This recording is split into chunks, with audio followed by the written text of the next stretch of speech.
Hello everyone. তো কিছুদিন আগে আমরা গঙ্গাসাগর গিয়েছিলাম। গঙ্গাসাগর মেলার বেশ কিছুদিন আগেই গিয়েছিলাম। কোনো প্ল্যান ছিল না, হঠাৎ করে মনে হলো কাছাকাছি একদিনের জন্য কোথাও যাওয়া দরকার। তো 1 ঘন্টার মধ্যে বেরিয়ে পড়লাম। সকাল 11:30 নাগাদ আমরা বেরিয়েছিলাম। আর প্রচণ্ড ঠান্ডা ছিল সেই দিন। ডায়মন্ড হারবার পেরিয়ে কচুবেড়িয়া ঘাট পৌঁছাতে বেজে গেল 3:30 মতো। এই কচুবেড়িয়া ঘাট থেকে আমাদের গাড়ি নিয়ে গঙ্গা পার হতে হবে।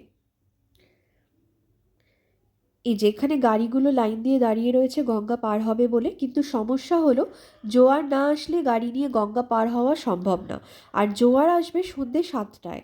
3:30 থেকে 7টা অবধি ওয়েট করতে হবে ভেবে মাথায় হাত। এখানকার লোকালাইটরা ভীষণ হেল্পফুল। তারা আমাদের সাজেস্ট করলো কচুবেড়িয়া ঘাটের ঠিক পাশেই একটা সরকারি পার্কিং এরিয়া আছে। সেখানে গাড়ি পার্ক করে আমরা গঙ্গা পার হতে পারি, কারণ পাবলিকের জন্য সবসময় ফেরি অ্যাভেলেবল। কোনো জোয়ার ভাটার ব্যাপার নেই। আমরা সেটাই করলাম। এই যে ফেরিঘাট, এখান থেকে 2 মিনিটও হাঁটতে লাগবে না। পঞ্চায়েত সমিতির কটেজ বাংলো আছে। তো এই কটেজ বাংলোতে থাকাও যায়।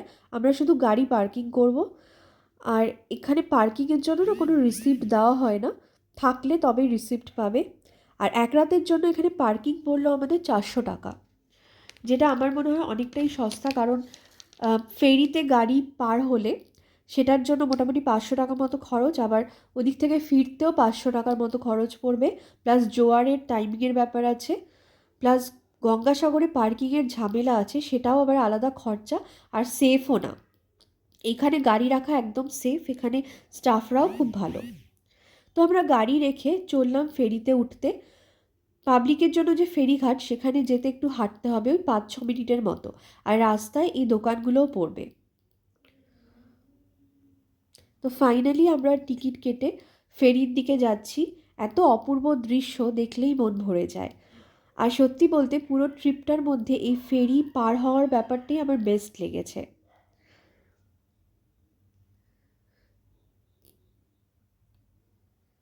এখানে প্রচুর ফেরি আসছে যাচ্ছে অলওয়েজ।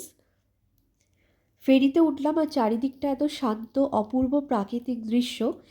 এই ফেরি রাইডটা আমার ভীষণ মজার লেগেছে। আর গঙ্গার মারাত্মক ঠান্ডা হাওয়া, সেই হাড় কাঁপানোর ঠান্ডার মতো।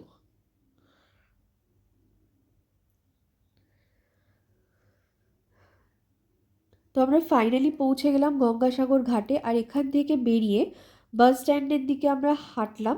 5 মিনিট মতো হাঁটার ডিস্টেন্স। এখান থেকে আমাদের বাসে উঠতে হবে, 1 ঘন্টা মতো টাইম লাগবে মেন লোকেশনে পৌঁছাতে।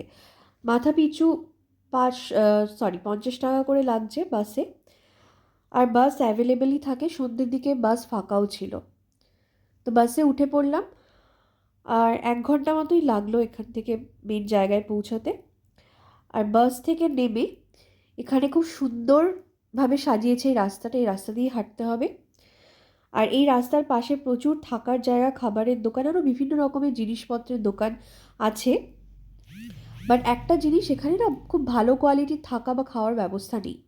তো হোটেলে আমরা লাগেজ রেখে এখানে কপিলমুনির আশ্রমে এসেছি। কপিলমুনির এই যে দেখো এত সুন্দর করে সাজিয়েছে। এই কপিলমুনির আশ্রমের চারিদিকেও প্রচুর খাবারের অপশন আছে, স্ন্যাক্সের দোকান আছে।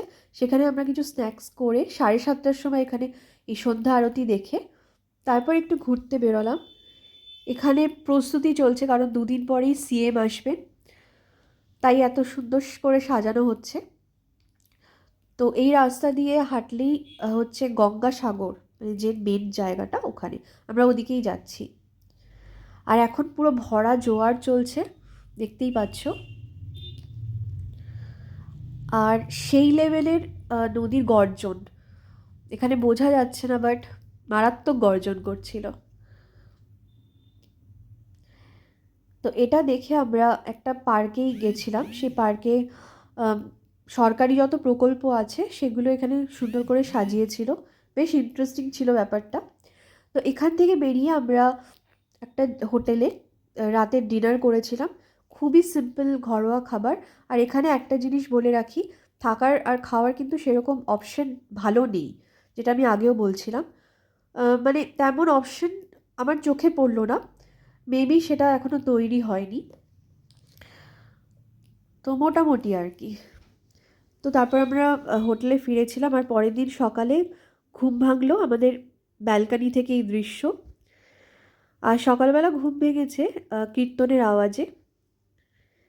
পেছন দিয়ে কীর্তন যাচ্ছিল। তারপর সকালে আমি আর বেরোইনি, কিন্তু আমার ফ্যামিলির বাকিরা বেরিয়েছিল আবার সেই গঙ্গাসাগরে। এখানে সবাই স্নান করছে সকালবেলা।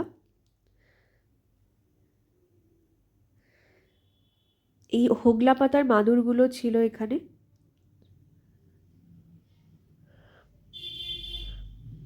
আরও এখানে কিছু মূর্তি ছিল, এটা মেবি মহাদেবের মূর্তি। আর এখানে এটা আমি ঠিক বুঝতে পারছি না, এটা মেবি কার্তিক হতে পারে। আর এটা তো মনে হচ্ছে কপিল মুনির মূর্তি। আর এখানে নাগা সাধুদের দেখে তো লিটারালি হাড় মানে আমারই ঠান্ডা লাগছিল এদের অবস্থা দেখে। তো আমি রেডি হয়ে গেলাম, আমাদের আবার ফিরতে হবে। আমরা টোটো ভাড়া করেছিলাম, বাসেও আসতে পারো, কিন্তু টোটো রিজার্ভ করলে মোটামুটি খুব একটা তফাৎ হবে না ভাড়ার, তো আমরা টোটোই রিজার্ভ করেছিলাম। আমরা আবার ফিরে এলাম গঙ্গাসাগর ঘাটে। এই অপূর্ব দৃশ্য আবার, আর সেই লেভেলের ঠান্ডা হাওয়া। একটা ফেরি চলে গেল অলরেডি, এবার নেক্সটটার জন্য ওয়েট করতে হবে। ফেরি পেরিয়ে আবার আমরা পৌঁছে গেলাম কচুবেড়িয়া ঘাটে। এটা হচ্ছে ঘাট থেকে আমরা বেরোচ্ছি। তারপর আমরা আবার বাড়ির উদ্দেশ্যে রওনা দিলাম গাড়ি নিয়ে।